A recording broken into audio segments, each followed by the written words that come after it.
So today I'm going to really talk about a very different topic from what Dr. Urwitz talked about. This topic may be a little dry, so I would encourage you to interrupt me throughout the presentation so we can have some interaction and so on. There will be time for questions at the end, but I would encourage you throughout. If you have any questions, any comments, please just put up your hand or shout out. Don't hesitate to interrupt. So I want to talk about the sort of economic challenges that patients with lupus experience. And I'm going to tell you a little bit about the research that we're doing in collaboration and with some support from the Lupus Society of Alberta. It's a different sort of research paradigm in that we're really involving the patients in developing the research questions, the research agenda, and determining the study process and methods and so on. So unlike many research where the investigator basically says to the patient, you do this, this, and this, and then we get our data, analyze the results, we want this to be different, where the patients are really involved in the grassroots from the very inception of the research design and question. So I'm going to talk first about the economic challenges of lupus. How much does it cost? How are the costs measured? And then I am then going to go over our own research project. And then we want to hear from you, your comments, your suggestions. And as I say, we want to hear from you throughout the entire presentation. Our research partners are certainly the Lupus Society of Alberta has been very involved in the development of this research project and is providing some financial support. There are several Canadian lupus cohorts involved. I'll mention those in a minute, but certainly the Toronto lupus cohort, which is the largest in Canada, we're very pleased to have them involved. One of our collaborators, one of our major collaborators is Dr. Susan Elliott at the University of Waterloo. She's a professor of medical geography and environmental management. You ask, how can this help patients with lupus? She really is a recognized knowledge translation expert that is really involved in getting patients to participate in all stages of research. This really is her expertise over the past 20 years. And then our research team at the University of Calgary and at the University of Waterloo, headed by Whitney Stieber, Sinead Lambaljan, Janice Donkers, and Jenna Dixon at the University of Waterloo. I mentioned their names because if you're participating in this research, you may be receiving phone calls from them, you may meet with these women. Okay, so the cost of lupus. So when we speak about the cost of any illness, lupus in this example, we talk about two types of costs. There's the direct costs, the indirect costs. The direct costs are the cost of all of the health resources, all of the health care that the patient with lupus uses, ranging from physicians, hospitalizations, medications, all of these things. So a couple of interesting things. In Canada, the average Canadian uses about $4,000 per year of health care resources. When you look at lupus patients in Canada, you see, depending on how severe their disease is or whether or not they have nephritis, they use about twice the Canadian average. When you look at a patient with severe lupus nephritis, they use about 4 to 5 times the Canadian average. So we're talking about costs, as I said, for the average Canadian, about $5,000, the lupus patient about $10,000, and with nephritis, it can be up to $25,000. Now, when we look at the US, it's a different story. In the US, the average American uses about $10,000 of healthcare resources, almost as much as what the average lupus patient uses in Canada. Now, of course, much of the reason here is because the cost of the healthcare resources are much higher in the US. They may be using more healthcare, but the cost of what they're using is also higher. Then when we look at the cost of a lupus patient, we see it's about $25,000 versus $10,000 in Canada. Lupus nephritis is about $70,000 versus about $25,000 in Canada. So you can see lupus is a costly disease. In Canada, the average lupus patient consumes about twice as much health care as the average Canadian. course, lupus patients with more severe disease, particularly lupus nephritis, use about 4 times the amount of health care. In the US, the costs are much higher, 3-4-fold higher than what they are in Canada. Again, that's related to both using more health services and the prices of those health services being higher. Is that clear? Anybody has any questions on that? Okay, so then the second thing we speak about are indirect costs. So indirect costs are the lost income because you're unable to go to work, because you're unwell. In Canada, when we look at lost income, it's about $12,000 per year. Very similar in the US. In the US, when we look at lost income in another study, we see that it's about $7,500, and if you have no lupus, it's about $1,000. So the lupus patient is losing about 6 times the income that a patient with lupus isn't. And so another comment I would make on this is, as you know, lupus affects primarily women, almost in a ratio of 8 to 9 to 1. Many women may not be in the workplace, yet they're unable to do the things they need to do at home, housework, childcare, and so on. So when they're unable to do this, this too is lost productivity, and this too has to be valued. So if we only look at the lost time of those in the workplace, we're really underestimating the value of women and the lost income and their lost productivity. So it's very important to consider that when you look at the indirect costs of lupus. So overall, basically, the economic challenges facing the average lupus patient in Canada are about $20,000 a year when you combine direct and indirect costs. I would say that's probably a minimum. Okay, if we now look at what portion of lupus patients remain employed through their disease. So this is an American study from California involving about 1,000 lupus patients. So if you look at the patients who were employed at disease diagnosis and you follow them over time, you see that at 5 years, about 80% are employed. At 20 years, only 40% are employed. All these patients are still under 65. So you can see that there's a lot of dropout of the workforce over time. A couple of other things I would comment on. So basically all this does, there's been a whole series of studies looking at what percentage of lupus patients are employed. When you sort of aggregate or collate the data across all of these studies, you see that 46% of lupus patients across the board are employed.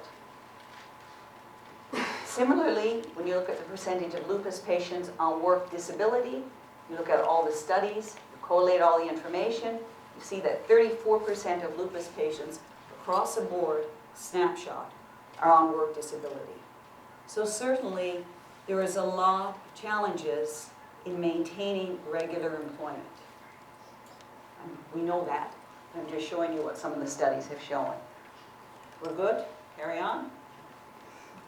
Okay, so I think this is a very striking quote from one of the articles looking at work disability and lupus.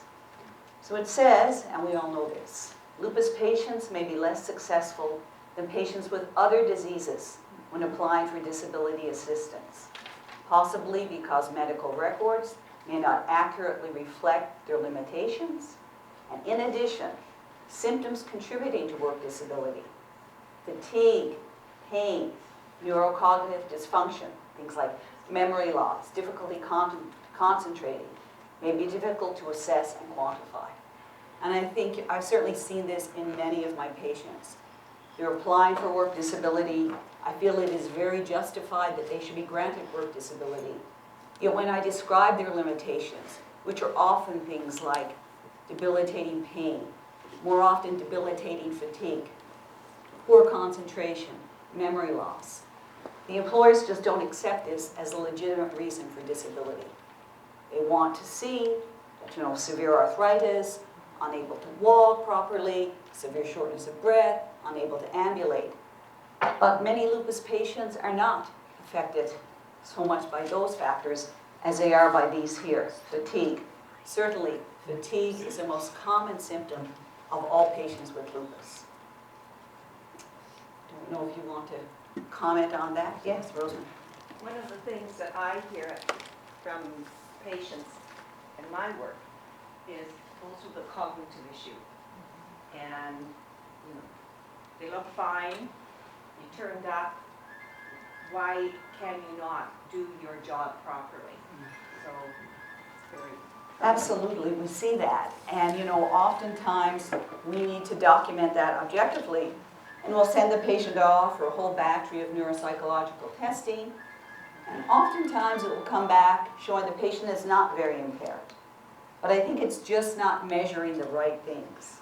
Because I agree, this memory loss, this poor concentration, certainly is a very predominant feature of lupus. Yes, Chris? Can you comment on the transient nature of those symptoms? Yes, I mean, certainly we know that many of the symptoms of lupus fluctuate, and indeed these symptoms can be transient. I think they can certainly worsen if you have a flare in other organ systems. They can certainly worsen if you're exposed to extraneous stress, poor sleep. So many different environmental factors, as well as the disease itself, can worsen these symptoms. And they can indeed be fluctuant.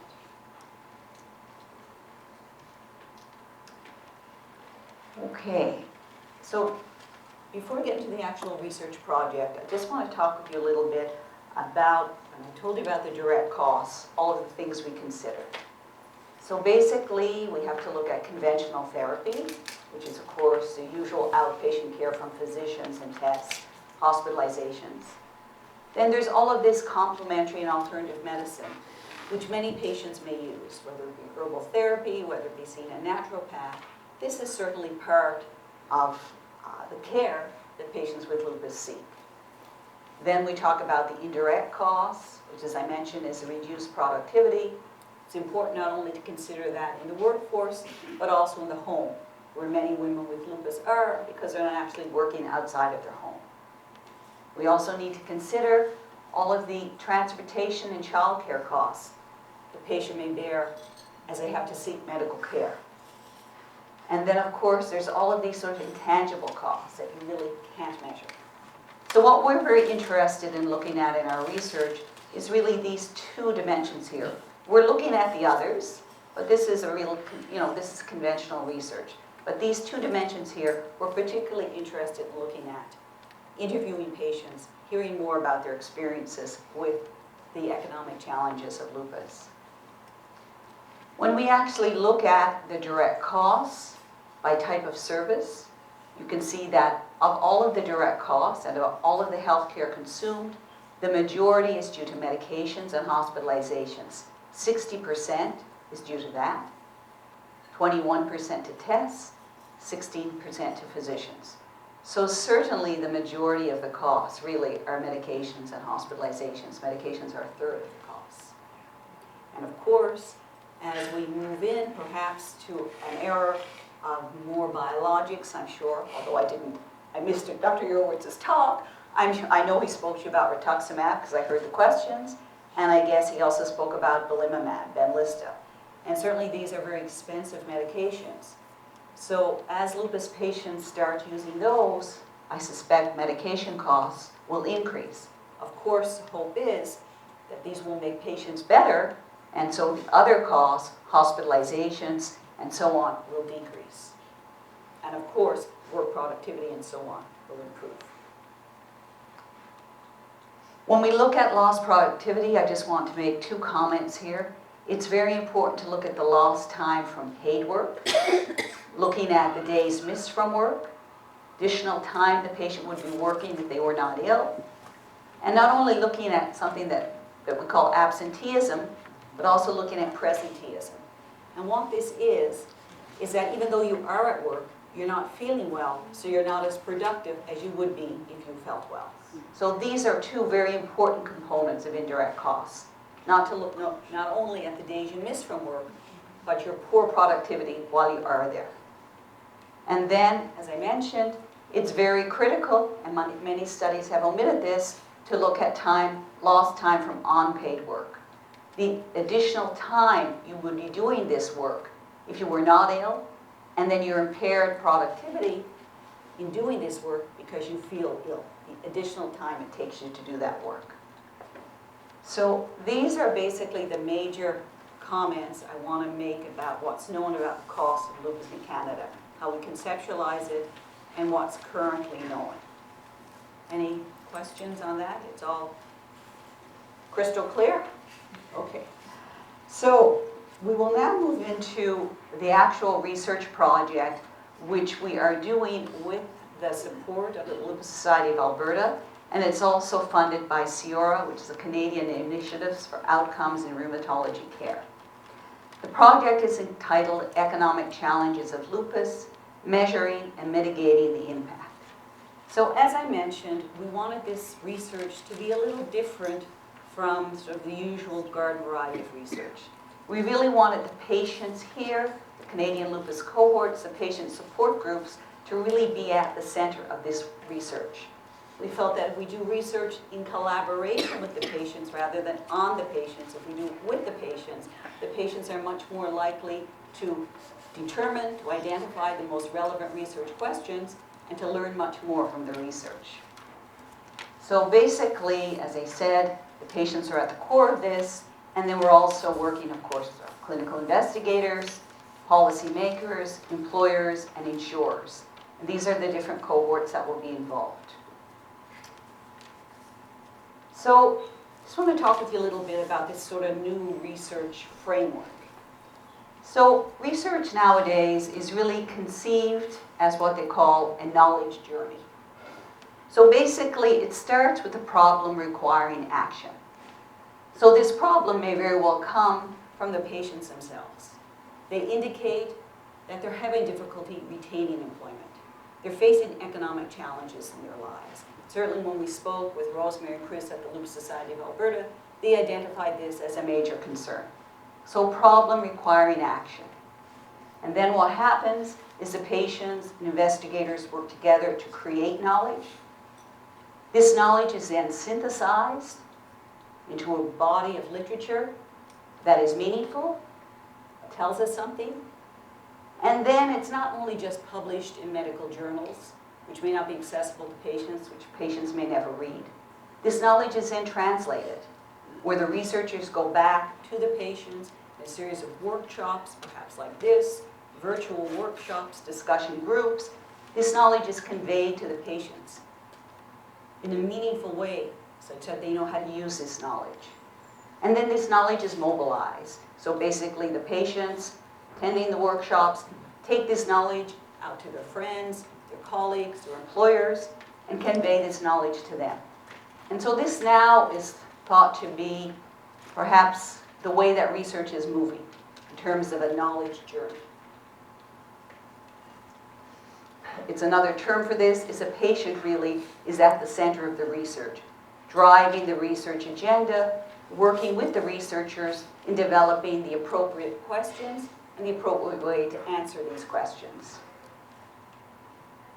Another way we could conceive it, in the past, the lupus researchers really drove, defined the research question, developed the study, basically went to the patients, asked them a few questions, did a few things, but it really was the researchers who were the driver of this knowledge creation.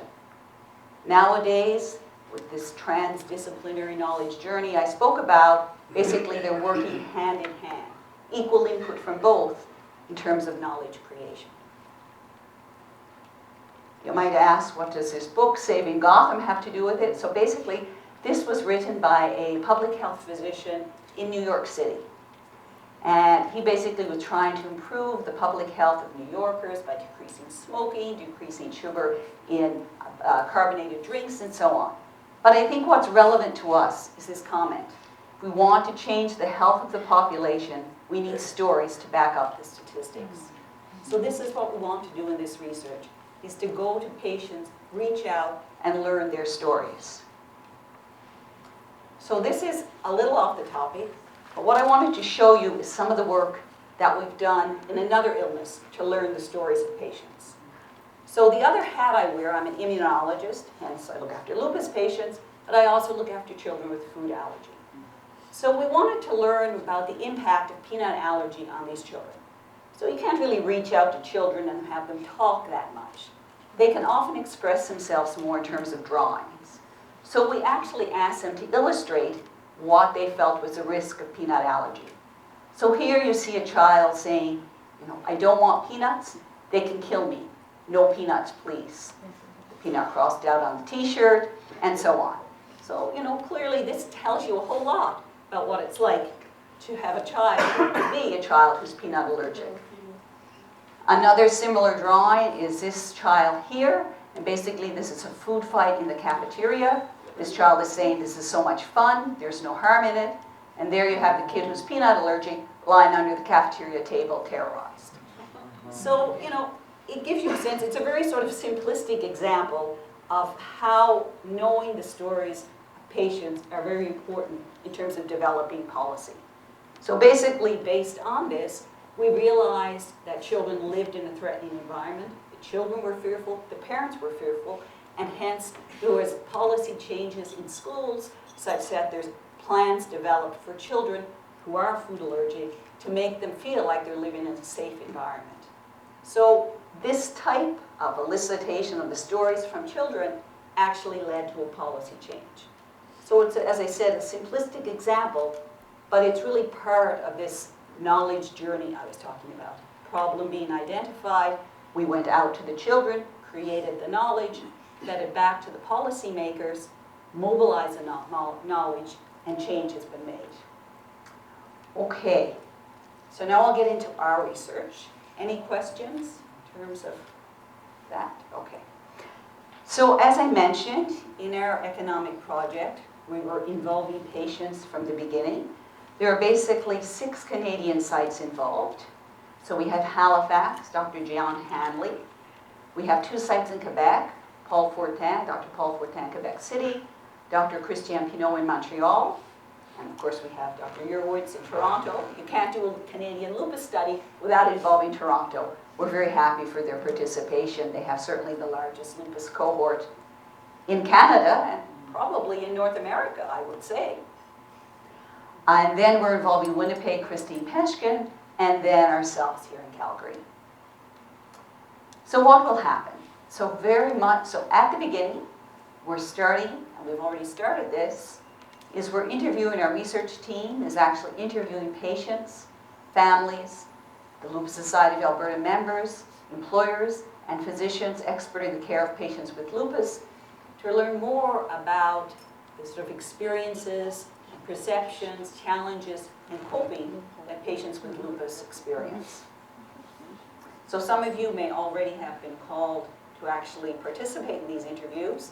I know I have, and I think perhaps Rosemary or Chris have also participated in interviews. So certainly at the end of the meeting, I'll give you my email. You can contact me if you're interested.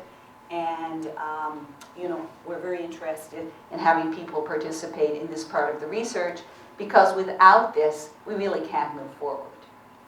So then there is a phase where basically in the clinics, in the 6 cohorts you saw in Canada, that when the patients come into clinic, they're invited to participate, and they do an economic questionnaire. So they basically tell us about their health care that they use, and they also tell us about the time they miss from work and also from activities at home. Then 1 year later, we do a similar questionnaire, but at this point in time, we also build in another questionnaire where it's more sort of, we call it a qualitative questionnaire, or it's more an attempt to elicit the stories of patients with lupus. It's not just having you mark down, you saw so many physicians in 6 months, you were hospitalized so many times in 6 months. It's more you telling us what it means to have lupus. And then eventually, all of this information will be, as I said, synthesized, and then it will be translated, or we will have regional workshops, something like this. We'll have them across Canada to disseminate our findings. Just a little more about the stages. As I mentioned, the initial interviews, and this really provides patient an opportunity to provide input on all stages of the research. Then, of course, as I mentioned, at the very end of this, we will have the interviews for patients and families, with the hope being that we can start to develop policy changes to lessen the challenges that individuals with lupus experience at work. Just as I mentioned, the illustrations of the children led us to meet with Health Canada and develop policy changes in schools for children with food allergy. We're hoping that a similar process can occur here. Just to comment a little bit, if you're participating in this study, because if you come to see me in my clinic, you will be invited to participate in this economic study. So basically, there are 2 questionnaires, one looking at the different healthcare that you use, physician visits, labs, meds, emergency rooms, hospitalizations, outpatient surgeries, transportation, parking costs, and then another questionnaire, which we call evaluation of lost productivity. This is looking at your lost time at work, as well as at home, and even when you're working, your sort of reduced performance when you're doing this work. Just to show you a sample of these instruments, should you come to clinic, or we could email them to you, you'll actually just be asked to report over the last 6 months how many times you saw these different doctors. Clearly, if you're not seeing many physicians, this is very simple for you to fill in. Others who are seeing many physicians, this is a much more time-consuming questionnaire. And then we have the valuation of lost productivity questionnaire. So basically, we're asking individuals how much time they miss from work. And then we also ask them, you know, if you are working, how much additional time did it take you to do your work because you weren't feeling well? So this is how we actually determine these direct and indirect costs you saw at the beginning of the presentation. Just to speak a little bit more about the whole process of knowledge translation, as I mentioned, we are now doing what we call key informant interviews. So certainly you are all key informants. Basically, patients with lupus, their families, lupus support groups, you'll all be called upon. We're inviting you to present yourself to tell us your experience. We will then, as I said, based on this, develop a questionnaire, which we can then give to all lupus patients at their second visit to the clinic. And then finally, in the spring, summer of next year, we'll be starting to discuss our project findings at venues such as this. Things that we'll be asking you about if you participate in the interview are your experience with illness, impact on family and relationships, support and coping mechanisms used, access barriers to getting care from the healthcare system, the workplace, your experiences with employment before and after lupus, and if there's any resources available in your workplace to maintain employment. So basically, as I said, we want to hear from you. So you're certainly quite free to speak now, and I mean, obviously not personal stories now, but queries, suggestions about the research. And if you are interested in participating in this, you can certainly email me, and I will forward your information on to our research coordinator, one of those women that I mentioned there. Perhaps Janice or Jenna will be in touch with you. And certainly, patients that I see in my own clinic, I'm inviting to participate in the study.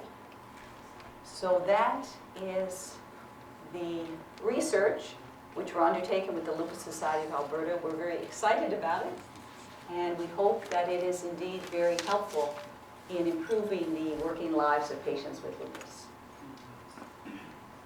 Okay, questions?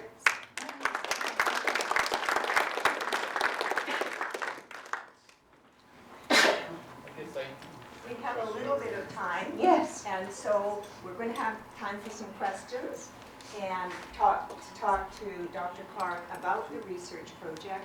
And also, Anne has indicated that if you have some other things you want to bring up, you'd be more than welcome to do that. So Dr. Simmons has a question. Let me introduce.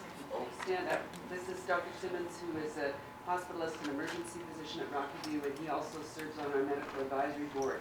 And if you have participated in Step Out, you usually have seen him because he rides the bike around and provides first aid to anybody that's having problems on a lockdown. So he has a question for Dr. Simmons. Wonderful. Nice to meet you. Yes, likewise. Yeah, it seems like something that really would have an economic impact is the time to diagnosis, Yes. which of course involves, Yeah. so if you get attention earlier Yeah. in your disease, that can have more of an impact on your livelihood, I guess, as opposed to being diagnosed late. No question, I mean, certainly early diagnosis is absolutely key to this. I'm sure that this will come up in the stories that the patients share with us. This is nothing that would ever come up in the sort of quantitative economic analysis we do. This will certainly come up in the stories. And certainly this was not the primary purpose of our research, but I think could be the focus of an additional or spawn another research project.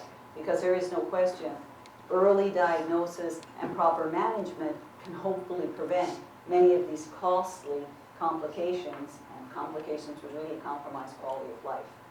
Yeah, so Lupus because nephritis a lot primarily. of the symptoms are very Yeah. non-specific, you have to have a doctor Yeah, who might even think about lupus Right. as so that sort of goes to trying to educate more physicians right. think about lupus Right. earlier on. So Dr. Urwitz and I were recently involved in developing Canadian guidelines for the management of lupus. So it does in a sense get at this. It talks about basic testing that should be done when you initially see a patient who you think has lupus and so on. So we're hoping that these will promote awareness among physicians of how to diagnose this disease, not necessarily treat it, but at least have a suspicion the patient has it, and then refer appropriately. So my plug would be to look at educating family physicians because it is a primary care disease initially, right? Yeah. Well, certainly, and what we recommend in the guidelines is that these patients, I mean, if they have access to, should be referred and managed by a lupus expert in collaboration with their family physician. Certainly things like treatment of the disease itself are likely done better, certainly for more complicated patients, by the lupus physician. But other sort of health maintenance things like cancer screening, immunizations, these would be better done by a family physician. So certainly it's, the two together, or the team really, can offer the best care to patients with lupus. Rosemary, can you give details on the newsletters we've sent to physicians? Yes, we try to expand our horizons as well by sending out our print lupus courier, Yes. and we do that once a year. It's a thicker volume now, and to help them maintain their awareness of what's happening on the ground, so to speak, with lupus patients.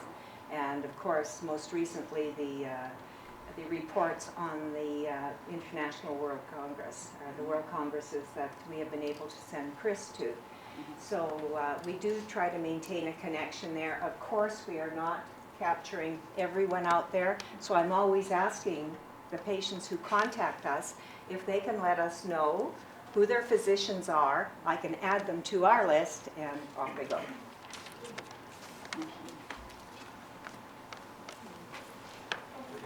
Yes, sorry. Is it possible, or is it maybe the point of the study, or one of the points of your economic analysis of this, to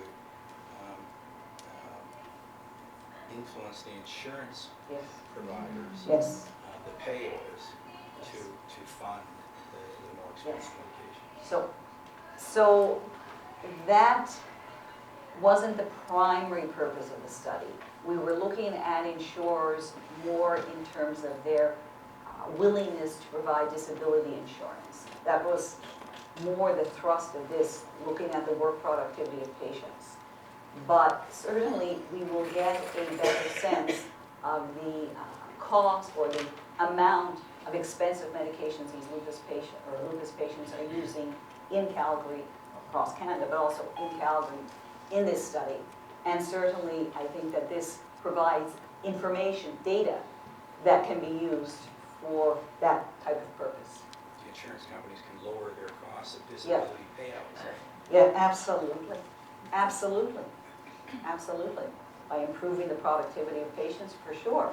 And obviously you improve their quality of life, and you improve their time at work, their productivity at work, and decrease their number of work days. If I can speak to that, we have a member who whose illness was not well controlled, and then she was able to obtain employment with a better drug plan, and because she had better drug coverage, her health improved. So maintaining the employment was key to getting the medication she needed to be healthy. Yes, absolutely.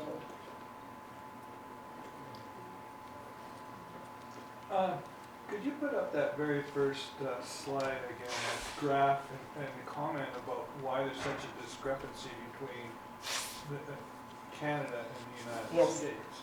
Okay, I can try to go back and get the slides directly rather than flip through all of them.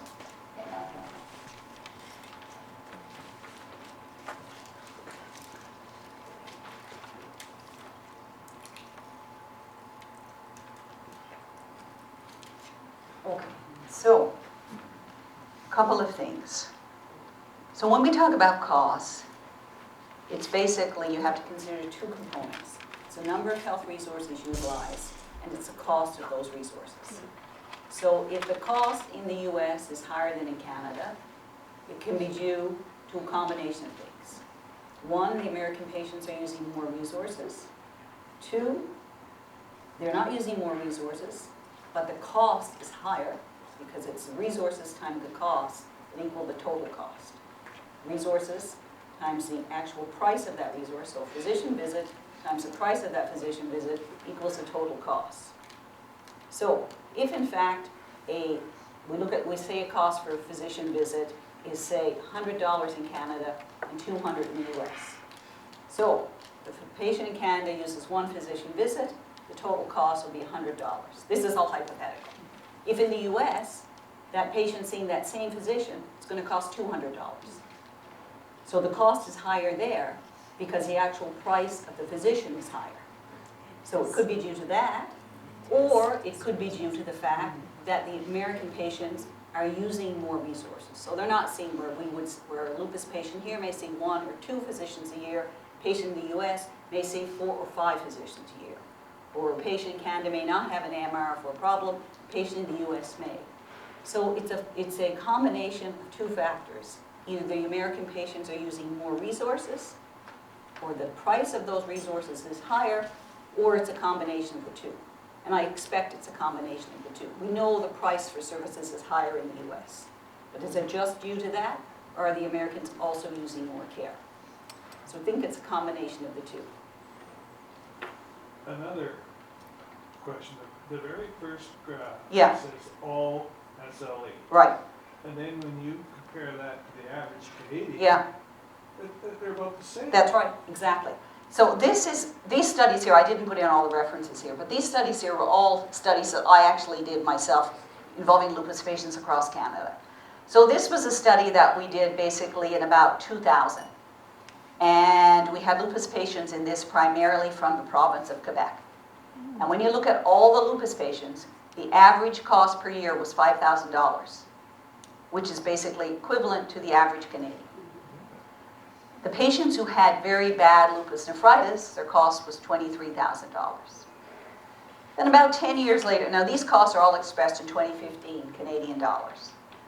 So then, about 10 years later, 2010, we did another study. This involved lupus patients from 5 centers in Canada. And here you can see the average patient with nephritis had a cost of about $10,000. More recently, we did a study involving patients from Montreal, this is a LUCIC study, patients from Montreal, Toronto, and Halifax. And here we saw that a patient with active lupus had a cost of almost $10,000, but a patient who had very severe lupus, it may or may not be nephritis, was about $15,000. So, you know, the costs do vary. I think probably a reasonable estimate for the average lupus patient today is probably about $10,000, which is double the cost for the average Canadian. In the US, you see something somewhat similar in terms of the doubling, because in the US, the average American, the cost is $10,000. The average patient with lupus is a bit over $20,000. So again, it's this same doubling. It's just the actual cost, the absolute number of the cost, is much higher in the US. And then, of course, lupus nephritis, in Canada, where it's about 25,000, in the US, it's about 70,000.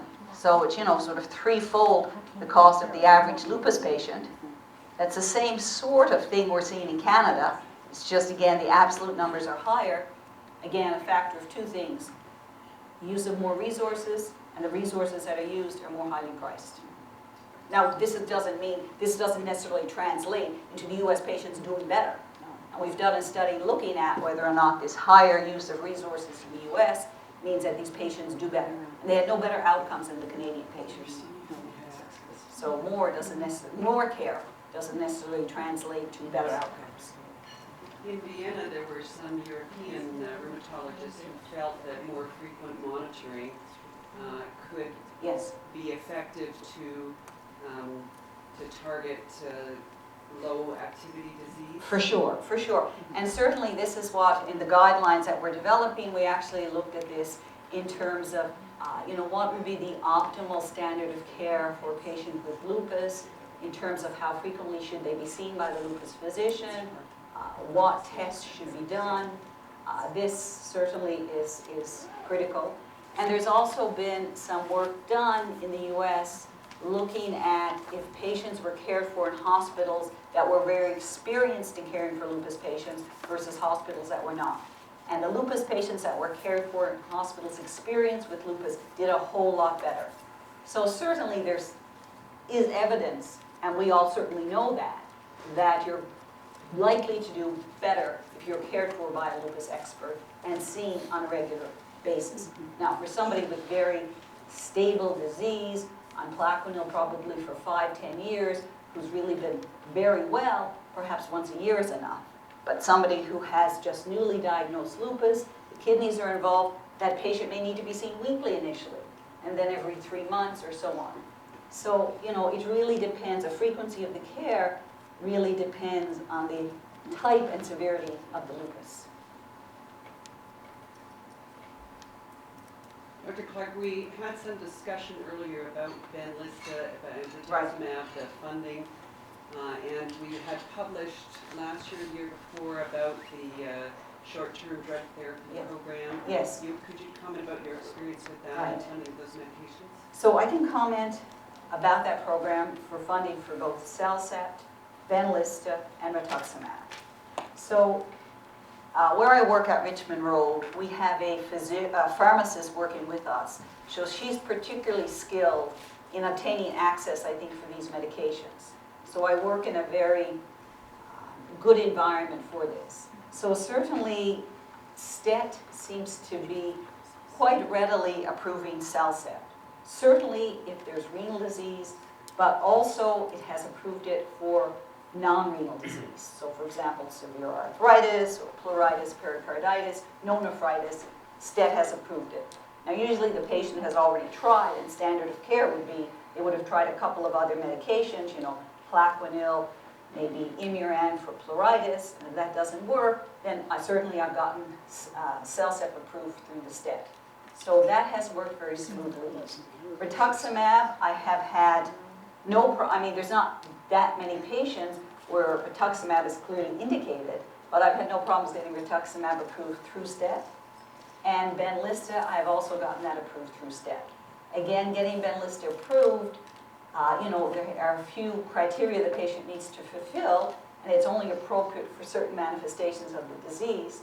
But certainly if a patient has a significant skin rash and arthritis, and is on Plaquenil, and is on methotrexate, and is on prednisone, you can't get the patient off prednisone, and maybe has tried Imuran, you'll be able to get Benlysta through STET. I'm very interested in what you just said because, kind of personal, I've been on prednisone for over 15 years now, and I'm, like you said, cannot get off of it. I'm dependent on it now.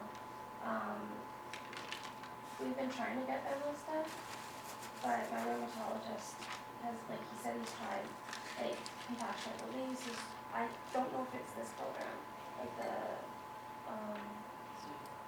STED, or another program, but he said he's tried and nothing for like 4 times now. So every patient is clearly very different. I don't know the particularities of your case. So, you know, in addition to needing to have, usually you need to demonstrate some level of lupus activity. So usually for the insurer, they like to see, there's a lupus activity index called the SLEDAI, and the insurers like to see a score on that of at least 10 to approve it. So you probably haven't heard that or discussed that with your physician. So there's certain elements of your disease that the insurers like to see before approving the medication. So it really depends, you know, it's situation by situation. It's very difficult to comment in general, but in general, as I said, if you have, you know, skin, joint problems, you've been on Plaquenil, methotrexate, maybe another agent, you can't get off prednisone, you still have active disease in those organs. In general, my experience has been that STET will approve Benlysta. But, you know, every circumstance is different. Thank you. Okay. Just a couple of questions about your cost with the American situation being so much higher. Yes. Did the study just look at operating costs, or did it also look at the, you know, the cost of land and buildings, hospitals, and so on? So sometimes it's very difficult to determine actually what's been included in those. So I mean, in terms of costing studies, there's really only been 3 done in Canada. In the US, there's been many done. I didn't, you know, put them up here. I didn't think this was the appropriate venue to discuss them all. So there's been many done. Some do this detailed micro-costing, others don't. And if for the sake of argument, we say, well, you know, the costs are likely measured in the same way, is the prognosis for lupus nephritis better in the US? Right.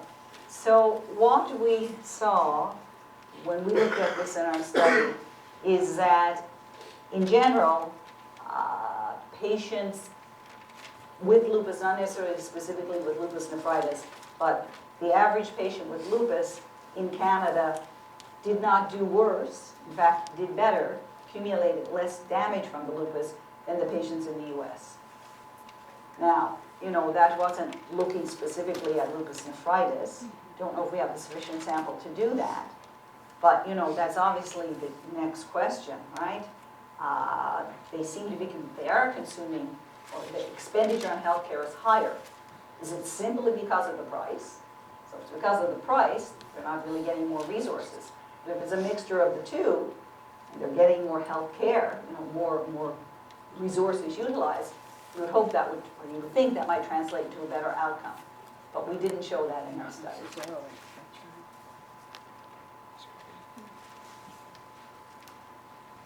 Yes?